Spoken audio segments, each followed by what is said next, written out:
E aí pessoal, tudo bom com vocês? Sou o professor Tiago Rodrigues e nessa videoaula vamos aprender o centro de gravidade e as alavancas. Então o que vem a ser o conceito de centro de gravidade? Então a gente sabe que qualquer corpo sob a influência de um campo gravitacional como o da Terra, por exemplo, se submete a uma força de atração, que como a gente já viu é a força-peso. E nesse caso, em que lugar essa força deve ser representada? O peso desse corpo extenso precisa ser representado em um lugar certo, e esse ponto é denominado de centro de gravidade de um corpo. Quando a gente estuda o corpo, considera o corpo como sendo uma partícula, a própria partícula é o centro de gravidade. Mas se a gente tiver um corpo formado por várias partículas, um corpo extenso, como esse que a gente está estudando, então é necessário a gente definir o conceito de centro de gravidade. Então, o que é centro de gravidade? Denomina-se centro de gravidade de um corpo ou de um sistema de pontos materiais discretos um determinado ponto onde podemos considerar aplicado o peso total do corpo ou do sistema. Então, dentro desse corpo extenso ou do sistema existe um ponto onde a gente pode considerar que o peso total desse corpo ou do sistema está ali. Como, por exemplo, nós temos essa barra aí em repouso em cima do dedo, em equilíbrio. Então, o que está acontecendo com ela?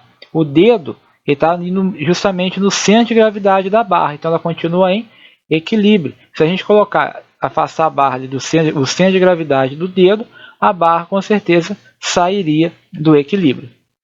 Muito bem, o outro assunto dessa videoaula são as alavancas. As alavancas formam as máquinas simples mais antigas de que se tem notícia.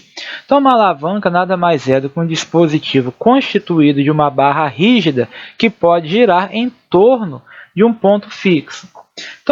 Então as alavancas são barras geralmente utilizadas para ampliar a intensidade de forças. Então, como a gente já viu lá atrás, na estática dos corpos sólidos, né? A gente usa um braço, por exemplo, numa chave de fenda ou uma chave de roda, por exemplo. Quanto maior esse braço, ou seja, maior a distância entre a força até o centro onde ela vai ser aplicada, menor é o esforço que a gente faz. Então, as alavancas são barras geralmente utilizadas para ampliar essa intensidade de forças. Então, para que elas possam operar, elas necessitam de um ponto de apoio, que é denominado de fulcro ou pivô, né? Depende do autor do livro. Então, a gente vai chamar de força potente Fp a força exercida na alavanca por quem a usa, e de força resistente, Fr, a força que se pretende vencer com a alavanca. E existem três tipos de alavanca: a alavanca interfixa, a alavanca interresistente e a alavanca interpotente. Então vamos ver cada uma delas aí. Primeiro aí é a alavanca interfixa. Então o que é uma alavanca interfixa? Então, a alavanca interfixa é um tipo de alavanca em que o fulcro, né, o ponto de apoio ou o pivô, está entre os pontos de aplicação da força potente e da força resistente. Como dessa figurinha a gente já vai ver aí, em que BP é o braço da força potente e BR é o braço da força resistente, ambos em relação ao fulcro, ao ponto de apoio. Então, olha aí, nós temos essa situação, nós temos o fulcro, no ponto de apoio, nós temos a força potente aí à esquerda e a força resistente à direita. Então, nós iremos aplicar a força potente à esquerda para vencer a força resistente aí à direita. BP é o tamanho do braço potente, ou seja, a distância entre a força potente e o ponto de apoio, e o braço resistente BE é a distância entre o ponto de apoio e a força resistente. Então, se a gente desconsiderar a massa da alavanca, a gente está supondo que esteja em equilíbrio, a gente pode afirmar que em relação ao fulcro, o ponto de apoio, o momento horário da força resistente é em módulo igual ao momento anti-horário da força potente.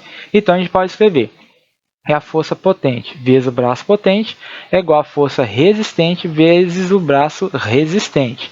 Então, como a gente quer calcular a força potente, então a minha força potente vai ser a força resistente vezes o braço resistente dividido pelo braço da força potente. Então, isso daí é uma alavanca interfixa. Agora, quais são as aplicações da alavanca interfixa?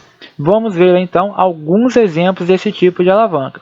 O primeiro deles aí é o alicate. Como a gente pode ver, o braço potente, que é o cabo dele em amarelo, é bem maior que o resistente, que é a ponta aí do alicate.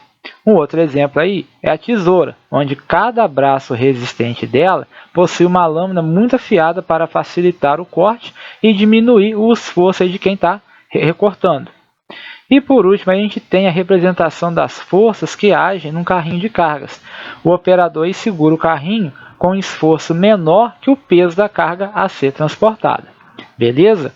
Já o outro tipo de alavanca é a alavanca interresistente. Então, a alavanca interresistente é um tipo de alavanca em que a força resistente está aplicada entre a força potente e o ponto de apoio, o fulcro. Então, olha aí. A gente tem o fulcro lá na ponta, a força resistente entre a potente e o fulcro, e a força potente lá na outra extremidade. A gente também tem o tamanho do braço potente, do braço resistente e o valor das forças. Então, novamente, a gente vai ignorar a massa da alavanca e vai considerar ela em equilíbrio. Então, a gente pode escrever que a força potente vezes o braço da força potente é igual a força resistente vezes o braço da força resistente. Isolando aí a força potente, o que a gente tem? Força potente é igual a força resistente vezes o braço resistente dividido pelo braço da força potente. Então, observa aí que dessa vez, olha lá, a gente vai ter a força potente numa extremidade e o ponto de apoio na outra, enquanto que a força resistente vai estar situada aí nos dois.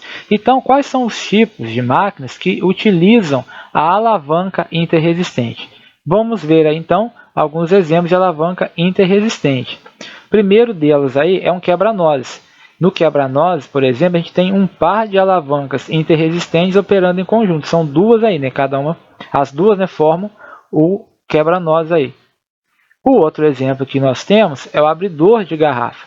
Aí nessa figurinha nós temos a representação das forças que estão agindo aí no abridor de garrafas. E por fim, como vocês já devem ter percebido logo lá no início da figurinha, um exemplo de alavanca interresistente é o carrinho de mão, porque a força que o operador aplica é menor do que o peso que o carrinho transporta. O que difere a alavanca interresistente da alavanca interfixa é que nesse caso da interresistente, o que acontece? As forças têm sentidos opostos, enquanto que a força potente, no caso do carrinho de mão, está para cima, o sentido dela é para cima, a força resistente, o sentido dela é para baixo, certo? E por último aí, vamos ver a alavanca interpotente. Então, nesse tipo de alavanca, a força potente está aplicada entre o fulcro e o ponto de aplicação da força resistente.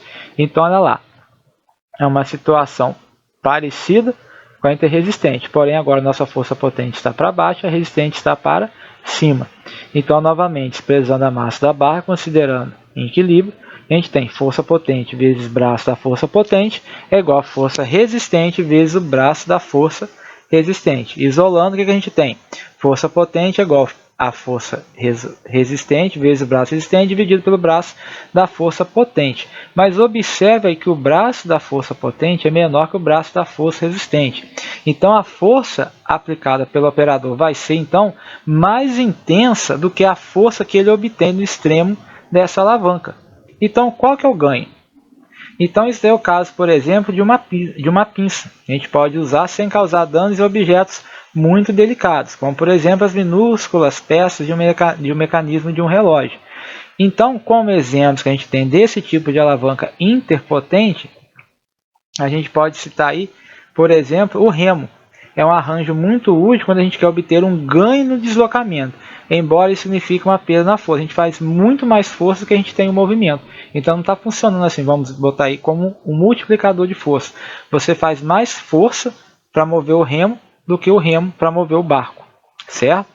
Um outro exemplo aí é a vassoura, né? E a gente tem também a representação das forças que estão agindo nela durante a sua operação. A mão lá em cima na extremidade superior faz o papel do fulcro aí, ou do pivô, né? Que é o centro de apoio.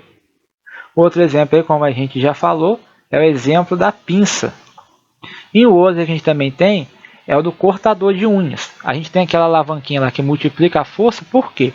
Ali naquela partezinha inclinada dela é que você está exercendo a força que vai ser usada para cortar a unha. Então ali a força que você exerce é muito maior do que aquela utilizada para cortar a unha, certo? Muito bem, chegamos aqui ao final de mais uma videoaula. Então eu peço a você que chegou aqui até agora, se ainda não for inscrito no canal, se inscreve no canal, dá um joinha aí, façam aí as atividades e até a próxima aula, pessoal.